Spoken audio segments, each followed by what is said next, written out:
All right, and we are back here on the GSMC football podcast. And for the second part of the show, we are now going to talk about some coaching change updates, particularly with defensive coordinators. So, the first one is the Packers. They fired defensive coordinator Joe Barry, which not really shocking. I did say that I thought maybe he did a little bit. I thought he did just enough maybe to keep his job. Because I honestly thought the Packers would keep him after the defense. They played well in the playoffs. They gave Brock Purdy some problems. In the divisional round matchup, and of course, the week before that against the Cowboys. Although the Cowboys did, make the score closer than it actually was. But for me, I kind of just figured like, they're, kind of just playing prevent and giving up a bunch of yards. But that wasn't the case. They let go of Joe Barry, and I think that's the right move. Talk about Harbaugh going to the Chargers. This is another move where I agree with completely because, the defense at times was inconsistent, kind of up and down, and that's kind of what it's been, with Joe Barry. And I didn't realize that he was the defensive coordinator of the Lions team that went 0-16.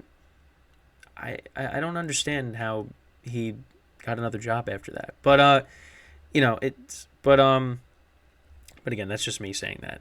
But you hear that and you're like, wow, this guy has another job. That's crazy. He got another job. That's crazy. But it's been a mixed bag with Joe Barry at times. I mean, the Packers at times their defenses looked good, and then you go back to like the Bucs game, earlier in the year or later in the season, but you know what I mean, where Baker Mayfield had a perfect passer rating, in Lambeau Field. I feel like I always mention that. But yeah, it's things like that. And also, let's not forget the Panthers, who didn't score a point the final 2 weeks of the season. Against the Packers, they put up 30 points and they almost beat the Packers. So it's just things like that make you scratch your head and you're going, what is going on?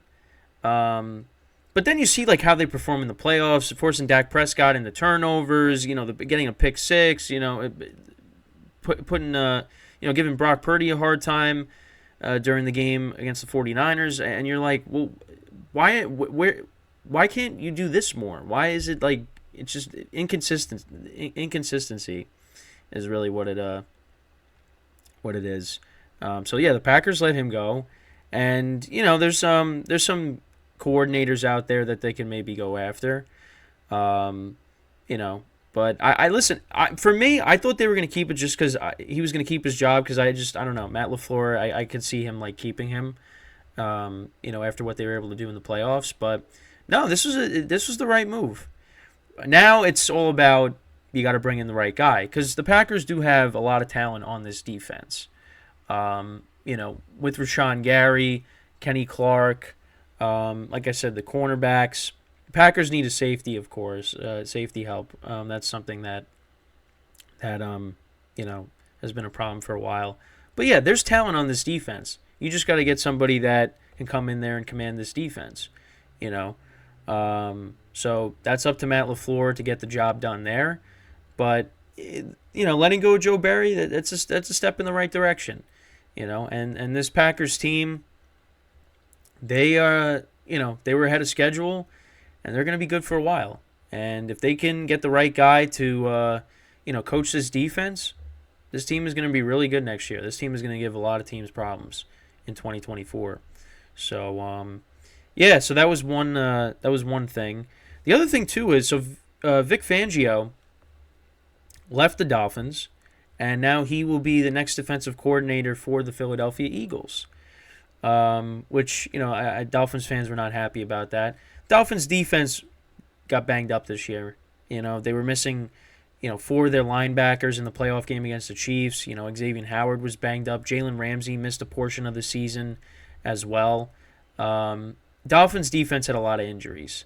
And, it's part of the reason why, they lost to the Chiefs. Although I think if they had a healthy defense, I still think the Chiefs win that game. But that's a big loss for them. Because he is one of the better defensive coordinators in the NFL. And now the Eagles get a good defensive coordinator. So we'll see what he does with this defense because, I mean, listen, that defense needs a lot of help with what happened to them at the end of the season. Again, still a head scratcher on how this team just collapsed the way it did. But a lot of people say the 49ers broke them.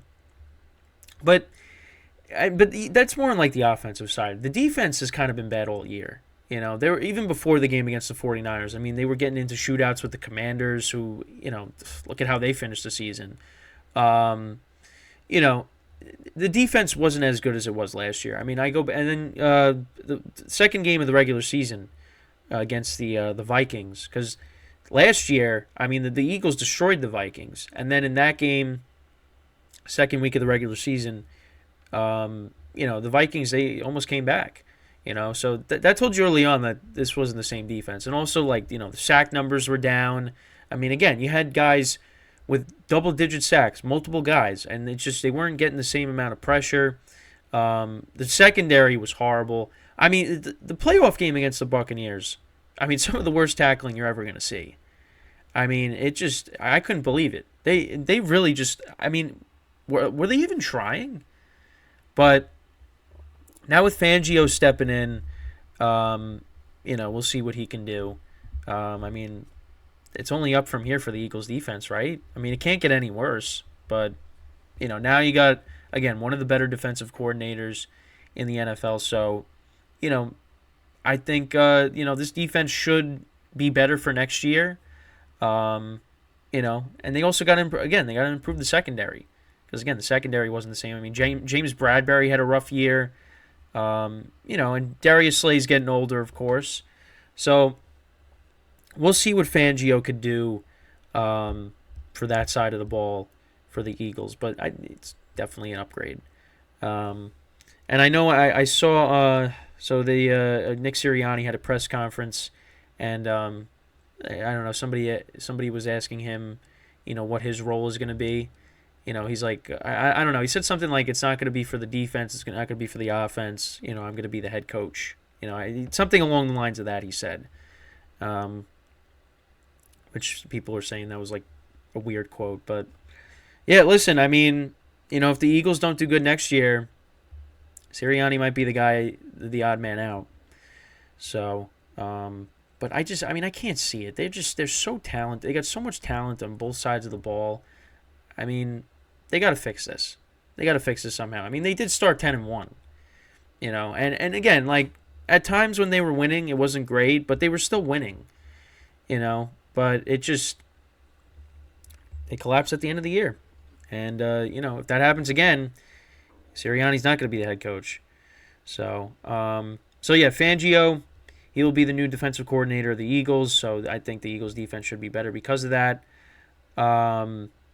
Also, the Bengals, they hired Dan Pitcher to be their offensive coordinator, and obviously that's after Brian Callahan left to go coach the Titans.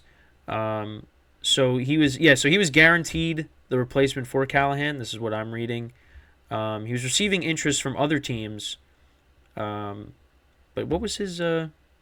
Oh, he spent the last 8 seasons on the Bengals staff, earning a promotion to quarterbacks coach in 2020. Okay, so that's what I figured, quarterbacks coach, because that's usually what happens. But yeah, so he'll be their next offensive coordinator. You know, and also the other thing I saw, so Adam Schefter said that you know, the coaching search for the Falcons is still wide open, even with Belichick interviewing multiple times. So, and he said like he's not necessarily the favorite to get that job. I'm interested in to see now, where does Belichick now end up? You know, I mean, we'll see, because the Falcons, listen, they have a loaded roster, but they don't have a quarterback. I don't know. I don't know. Or maybe he goes to, I think I saw something where his face was like photoshopped on like Fangio, so maybe he goes to the Dolphins and is their defensive coordinator. That would be crazy. You know, just stick it to the Patriots. You become the defensive coordinator of a team in your division. Or maybe the Bills say, hey, get rid of Sean McDermott, we'll bring in Belichick. But I think, this was something which I don't think would happen. So maybe he's waiting on to see if Andy Reid might retire, because there's some rumors out there that he could retire after this year, and maybe Belichick steps in and becomes the head coach of the Chiefs. I don't know. That would be insane if that happened, but I don't know if I see that. But I mean, I don't know. There's just the Panthers. Oh, you don't want to go to the. I can't see him going to the Panthers. I mean, the season they had, no, I don't think that'd be a good fit for him. I don't know. It's going to be interesting. But like the Falcons, they have a roster. They just need a quarterback. So, we'll have to see. But yeah, it's not guaranteed that he's going to get the. He's not the favorite to be the Falcons head coach. But I feel like that's, where he could possibly go. I mean, because of the roster they have, but yeah, they just don't have the quarterback at the moment. So, we'll just have to wait. But, these head coaching spots are, closing up fast. So, filling up fast. So, I don't know.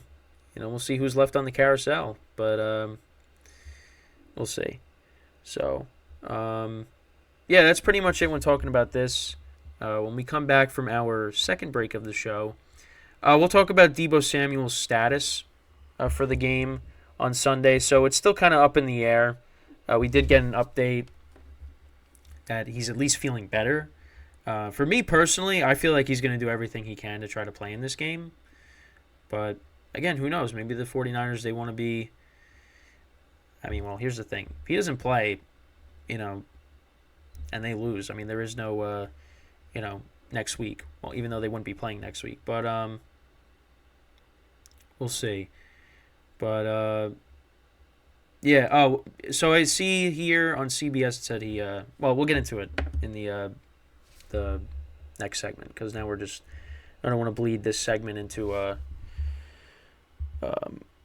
this one. Save it for the third segment. But yeah, that's what we're going to do when we come back from our second break of the show. So stick around, and we'll be right back here on the GSMC Football Podcast.